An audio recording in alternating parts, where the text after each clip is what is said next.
Hello dear student, welcome back to my YouTube channel. तो dear student, आज की इस वीडियो में हम सभी लोग उत्प्रेक्षालंकार किसे कहते हैं उदाहरण सहित परिभाषित की, यानी कि उत्प्रेक्षालंकार की परिभाषा और इसका उदाहरण किस प्रकार से बोर्ड एग्जाम में लिखना है या इसकी परिभाषा किस प्रकार से याद करनी है, वो मैं आप लोगों को आज की इस वीडियो में बताऊँगा। तो डियर स्टूडेंट, अगर आप हमारे यूट्यूब चैनल पर पहली बार आए तो प्लीज़ हमारे यूट्यूब चैनल को सब्सक्राइब करें, वीडियो को लाइक करें, कमेंट करें एंड बेल आइकन को दबाना बिल्कुल भी ना भूलें, जिससे मैं जो भी वीडियो अपलोड करूँ वो डायरेक्टली सबसे पहले आप तक जरूर पहुँचे। तो डियर स्टूडेंट, आप लोगों को प्रीवियस सेल का पेपर भी दिखा दूंगा कि किस प्रकार से बोर्ड एग्जाम में क्वेश्चन पूछे जाते हैं। तो आप लोगों को बिल्कुल कंफ्यूज नहीं होना और वीडियो पर अंत तक जरूर बने रहना, क्योंकि यह वीडियो आप लोगों के लिए बहुत ही ज़्यादा खास जाने वाला है।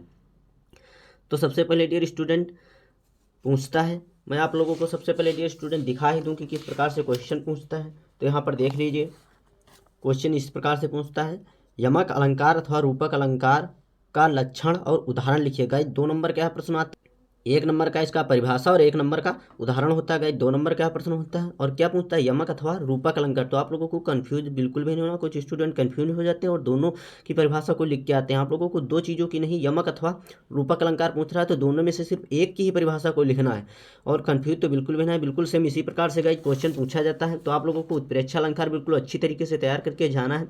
तो सबसे पहले हेडिंग डालेंगे परिभाषा और लिखेंगे, जहाँ उपमेय में उपमान की संभावना की जाए वहाँ उत्प्रेक्षा अलंकार होता है। यानी कि उपमेय और उपमान को भी समझना बहुत ज़्यादा इंपॉर्टेंट है। तो अभी मैं आप लोगों को बता दूंगा कि इस प्रकार से उपमेय और उपमान का क्या अर्थ होता है।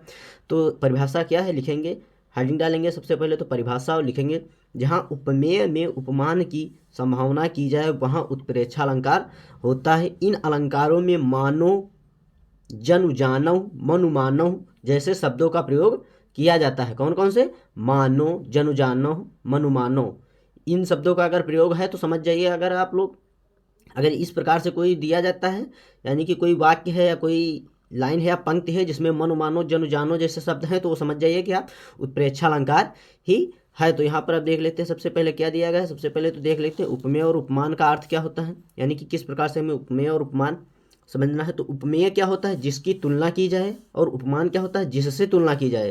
तो यहाँ पर एक उदाहरण के साथ ही समझते तभी तो समझ में आएगा। तुम राम के समान सुंदर हो, यानी कि तुम्हारी तुलना किससे की जा रही है, राम से। तो जिसकी तुलना की जाए वो क्या होता है, उपमेय, और जिससे तुलना की जाती है वो क्या होता है, उपमान।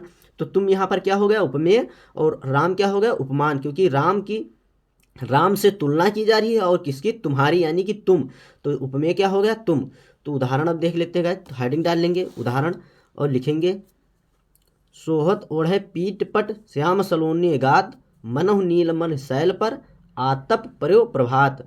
मनहु देख लीजिए इसमें आया है, जिन मैंने बताया था ना, मनु मानो, जनु जानो जैसे शब्दों का अगर वाक्य या पंक्ति में प्रयोग होता है तो वह क्या होता है, उत्प्रेक्षा अलंकार होता है। तो डियर स्टूडेंट यहाँ पर देख लीजिए, सोहत ओढ़े पीत पट श्याम सलोने गात, मनहु नील मणि शैल पर आतप पर्यो प्रभात। गाइज बिल्कुल आसान व सरल शब्दों में आप लोगों को बताने की कोशिश की। उम्मीद है कि आप लोगों को वीडियो पसंद आया होगा।